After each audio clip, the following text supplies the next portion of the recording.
This is TechCrunch.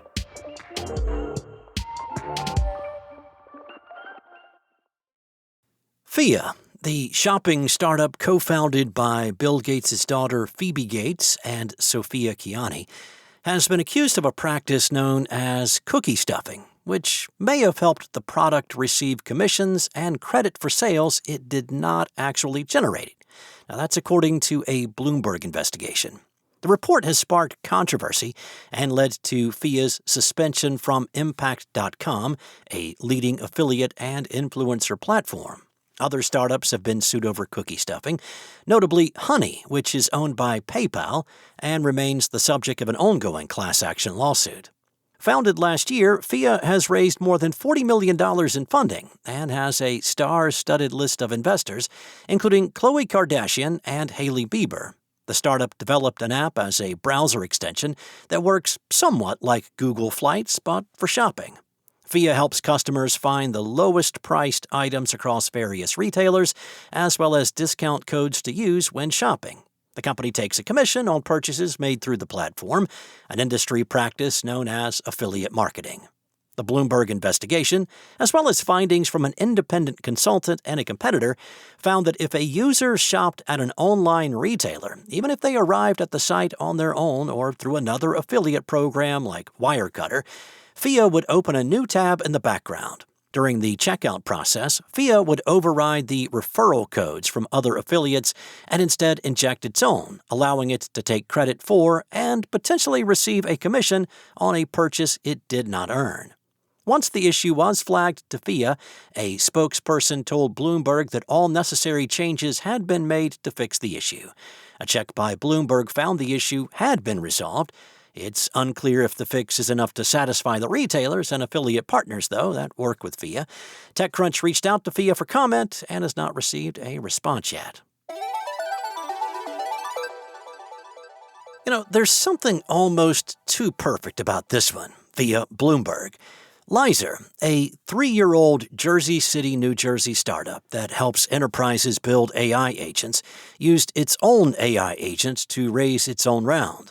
The system, CivicLaw, reportedly fielded questions from more than 130 investors, drafted investment memos, and even tracked which slides backers lingered on.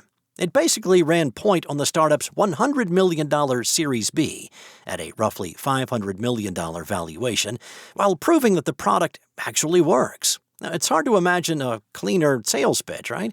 But the most telling detail, per Bloomberg's retelling, is how little legwork was involved. Lyzr told the outlet it pulled in $400 million in interest from Silicon Valley, the Middle East, and financial sector investors without a founder ever needing to fly out and do the traditional laps up and down Sand Hill Road for coffee meetings and warm intros. And that may be the real story of this go-go moment. There's so much capital chasing AI bets that startup founders with traction barely have to leave their desks to raise 9 figures. A number of companies betting on various architectural approaches are trying to build the first commercially viable quantum computer capable of significantly outperforming current systems.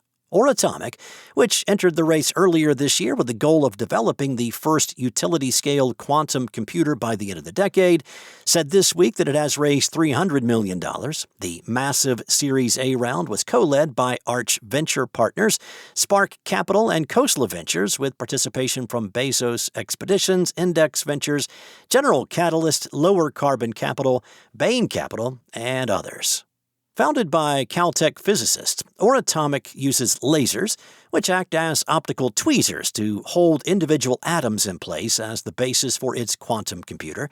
The startup was launched after its researchers discovered that their approach can correct errors using significantly fewer qubits, the basic unit in quantum computing, that previously was thought to be impossible.